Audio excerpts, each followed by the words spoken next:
Ferrari's biggest win of the season may now be under investigation.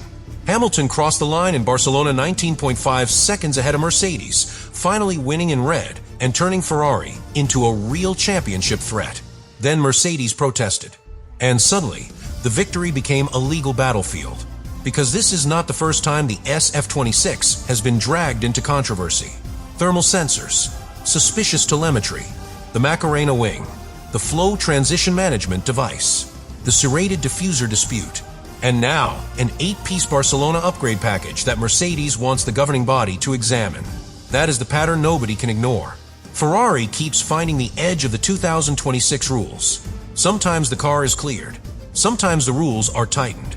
Sometimes rivals are forced to change their own parts. But now the question is bigger than any single upgrade. Did Hamilton win because Ferrari finally built the car Mercedes feared most, or because the SF-26 has crossed a line the governing body can no longer ignore? Subscribe to the channel. To understand why this investigation feels so dangerous for Ferrari, you have to understand the difference between being fast and being watched. A fast car attracts attention. A fast Ferrari attracts suspicion. That is not because Ferrari is always guilty. It is because Ferrari carries a different weight in Formula One. Every improvement becomes emotional. Every strange detail becomes political. Every victory becomes bigger than the result itself. And the SF-26 has been impossible to ignore since the beginning of the season.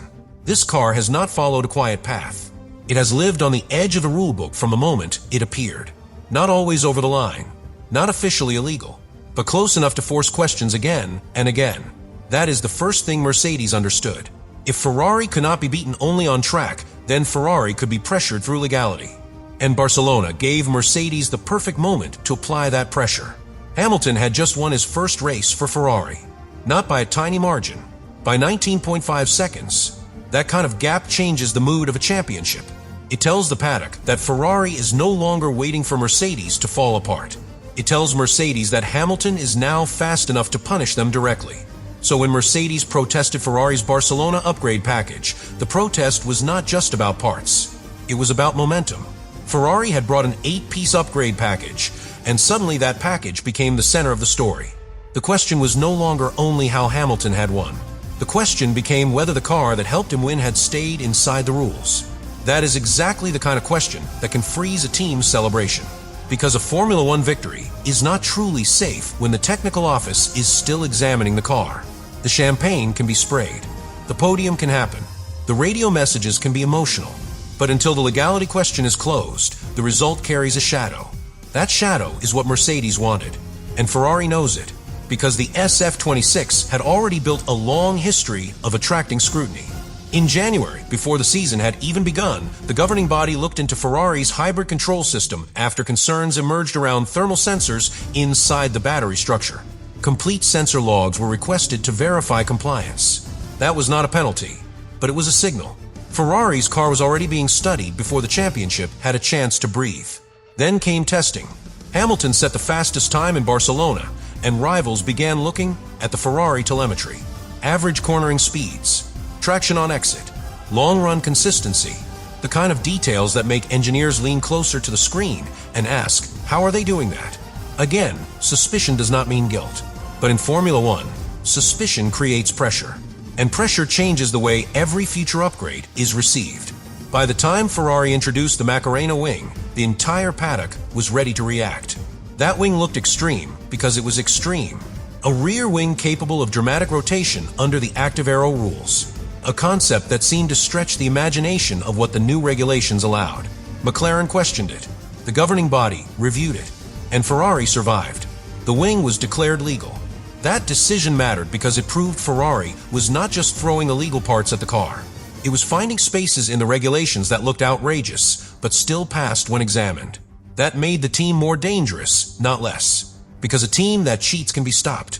A team that legally exploits gray areas is much harder to contain. That is where Mercedes' problem became more complicated. If Ferrari's radical concepts kept being cleared, then Mercedes had to fight them in two ways at once. On the track, with speed. And off the track, by challenging every interpretation that looked too aggressive. The flow transition management device added another layer to that story. Ferrari was allowed to use it in 2026, but the governing body had already decided it would be banned from a following season. That tells you exactly how close to the line Ferrari was operating. Legal now. Too dangerous for the future. Allowed today. Closed tomorrow. That kind of ruling is explosive because it creates a strange message. The device is not illegal this season, but it is important enough to remove later. For Ferrari, that looks like innovation. For rivals, it looks like a loophole being exploited before the door shuts. And then came the diffuser controversy. This is where the story becomes deeply uncomfortable for everyone involved, because it was no longer only about Ferrari being accused. Ferrari became the accuser.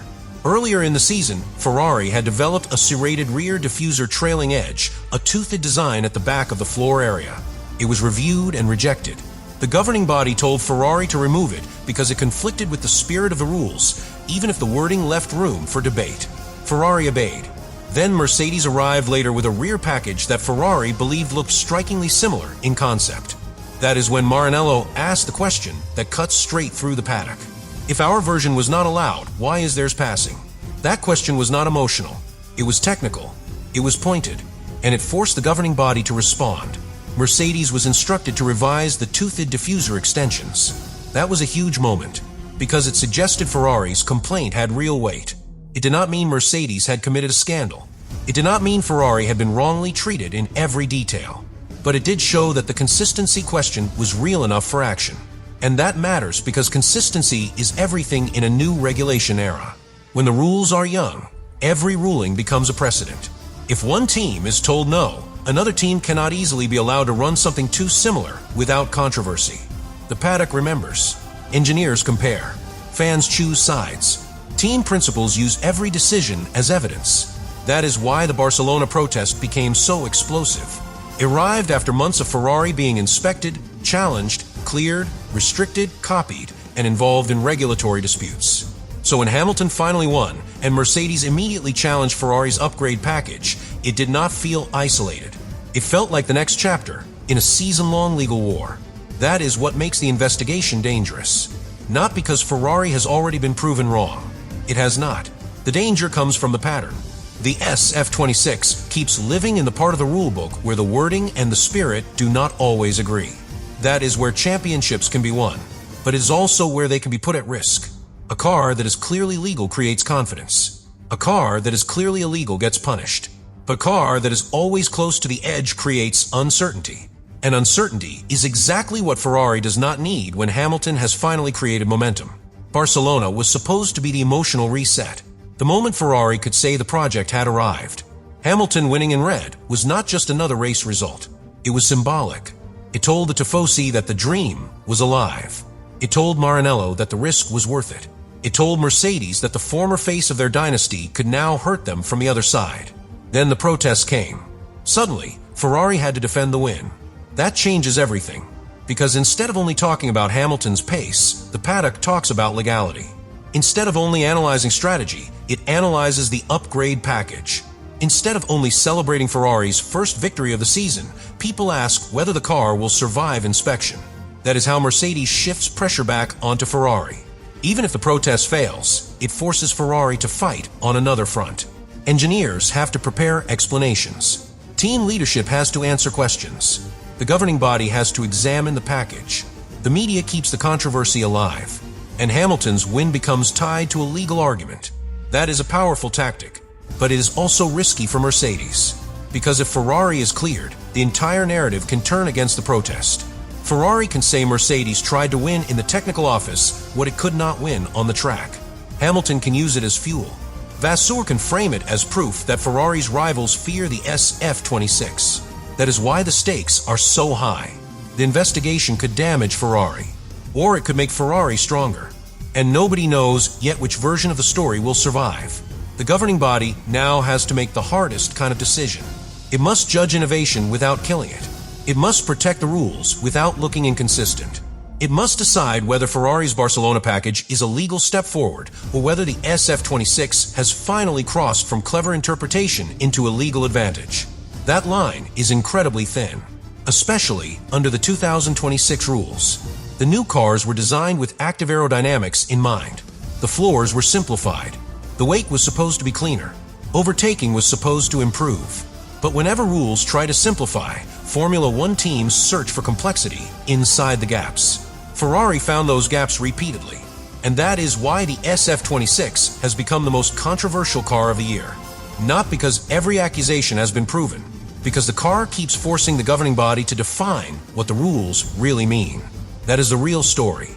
Ferrari is not just racing Mercedes. Ferrari is testing the limits of 2026, and Mercedes is trying to make sure those limits close before Hamilton turns them into a championship charge. The next layer is where the investigation stops being a Ferrari problem and becomes a problem for the entire rulebook, because every team says it wants clarity. But clarity is dangerous. Once the governing body defines a gray area, somebody loses performance. Somebody loses an idea. Somebody loses an advantage they believed was legal yesterday. And in a season like 2026, where almost everything is new, every clarification can change the direction of the championship. That is why Mercedes' protest after Barcelona is so explosive. Is not only asking whether Ferrari's upgrade package is legal, is asking the governing body to decide how far Ferrari can keep pushing. And that decision will not affect Ferrari alone.